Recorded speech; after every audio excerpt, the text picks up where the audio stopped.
전 세계에서 메모리 반도체 시장을 지배하는 업체는 어디일까요? 1위는 삼성전자, 2위는 SK하이닉스입니다.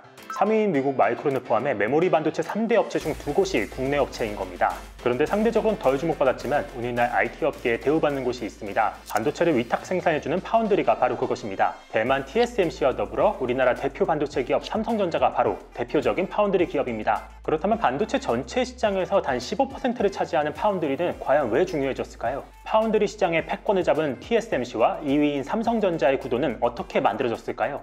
삼성 파운드리는 과연 TSMC를 역전할 기회가 있을까요? 숫자로 보는 기술과 경제 이야기 넘버스. 이번 시간에는 반도체 산업에서 파운드리의 중요성, 그리고 세계에서 벌어지는 파운드리 경쟁에 대해 이야기합니다. 파운드리 이야기를 할 때 빼놓을 수 없는 게 바로 데이터입니다. 여러분들이 지금 이 영상을 보는 1분 동안 세상에 데이터는 얼마나 많이 쌓였을까요? 유튜브는 400시간 분량이 업로드됐고요. 구글에는 200만 건 이상의 검색 데이터가 쌓였습니다. 웹사이트는 총 571개나 만들어졌다고 해요.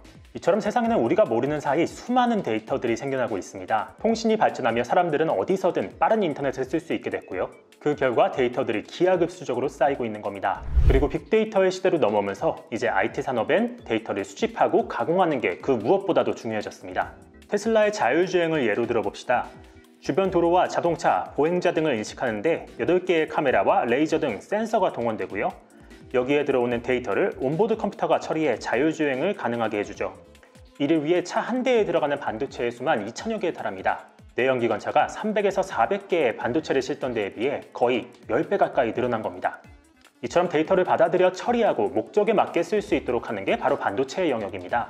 자율주행차, 서버, 가전, 사물인터넷 등 고성능의 저전력의 반도체를 찾는 수요가 늘어난 겁니다. 공급 측면도 한번 봅시다. 예전에는 반도체를 설계하는 회사들이 제조까지 하는 경우가 많았어요. 하지만 어느 순간부터 반도체 설계와 공정이 이원화되기 시작했습니다. 이유는 간단합니다. 생산 공장을 만드는데 막대한 돈이 들어갔기 때문입니다. 고성능 반도체를 만들기 위해선 한 자릿수 나노미터 수준의 초미세 공정이 요구됩니다. 하지만 이를 구현하기 위한 장비들은 대당 적게는 수십억 원에서 수백억 원까지 하고요. 최근 반도체 업계 화두가 된 EUV, 일명 극자외선을 활용한 노광 공정 장비는 대당 2천억 원 정도 한다고 해요. 하지만 반도체를 필요로 하는 모든 업체가 이런 장비를 가질 수는 없습니다. 누군가 이런 장비를 가진 회사가 내 반도체를 대신 만들어준다면 회사가 투입해야 될 자본적 지출은 그만큼 줄어들겠죠. 전문화된 파운드리 업체가 탄생한 게 바로 이 때문입니다. 누군가 반도체 설계도를 가져오면 그걸 그대로 만들어주는 일종의 분업 시스템이 구축된 겁니다. 반도체 시장에서 파운드리가 차지하는 비중은 15% 수준입니다. 시장조사 업체 가트너에 따르면 올해 파운드리 시장 규모는 743억 달러 수준이고요. 2024년까지 이 규모는 876억 달러로 커집니다. 연평균 성장률은 7.1%에 달하죠. 그리고 이 과실은 사실상 2개의 업체가 독식하고 있습니다.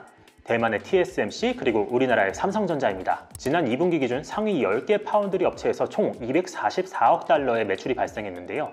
이 가운데 52.9%가 TSMC에서 그리고 17.3%가 삼성전자에서 나왔습니다. 그렇다면 파운드리 산업에서 TSMC가 앞서 있는 이유는 무엇일까요? 사실 TSMC는 파운드리 전문 회사라는 개념 자체를 만든 기업입니다. 미세공정 기술력에 있어서 오랫동안 선두 자리를 유지하고 있고요. 전 세계 파운드리 기업 중 생산 능력에 있어서도 압도적으로 큽니다. 설계 IP 공급부터 디자인, 제조, 패키징까지 원스톱으로 공급할 수 있는 몇 안 되는 파운드리 기업이기도 합니다. 그리고 삼성전자가 파운드리를 독립시킨 건 2017년으로 그다지 오래되지 않았습니다. 같은 해 삼성전자가 전체 반도체 시장에서 매출 1위를 차지했던 반면 파운드리에서는 TSMC는 물론 글로벌 파운드리와 UMC에 뒤처진 4위에 불과했습니다. 자신들의 강점인 하드웨어 역량을 10분 발휘해 2020년 시장 2위에 오르는 건 성공했지만 여전히 TSMC와의 격차는 큰 편입니다. 공정 기술력을 어느 정도 따라잡았음에도 삼성전자가 TSMC에 밀리는 이유는 무엇일까요?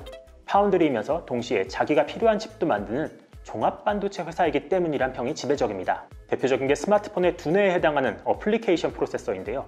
삼성전자는 자사 스마트폰에 들어가는 AP인 엑시노스를 직접 만듭니다. 당연히 AP를 설계하는 회사들과 경쟁 관계에 있게 되고요.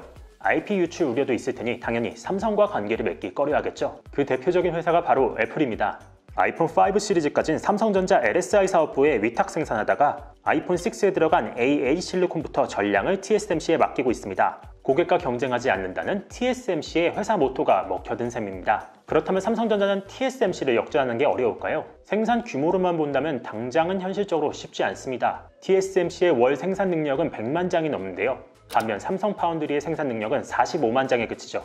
하지만 프리미엄으로 시야를 좁힌다면 이야기가 달라질 수 있습니다. 삼성 파운드리가 미세 공정에서 TSMC를 기술적으로 따라잡기 시작했기 때문입니다. 그 중요한 분기점이 바로 내년이 될 전망입니다. 삼성 파운드리가 내년 상반기부터 트랜지스터의 게이트 올 어라운드, 일명 GAA를 도입한 3나노미터 공정 양산을 시작한다는 겁니다. TSMC가 3나노미터 공정이 지연되고 있다고 밝힌 지 채 2달도 되지 않은 시점이라 주목을 받았고요. 삼성 파운드리가 TSMC보다 기술력에서 앞설 수 있다면 기존의 TSMC의 고객사였던 이들도 삼성의 문을 노크할 수 있을 겁니다.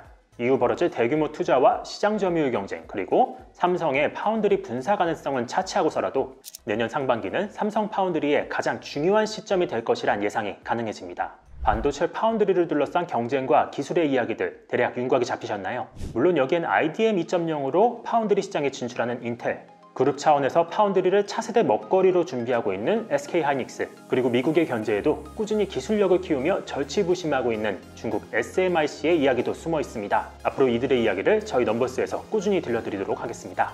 그럼 저는 다음에도 재미있는 주제로 찾아오겠습니다.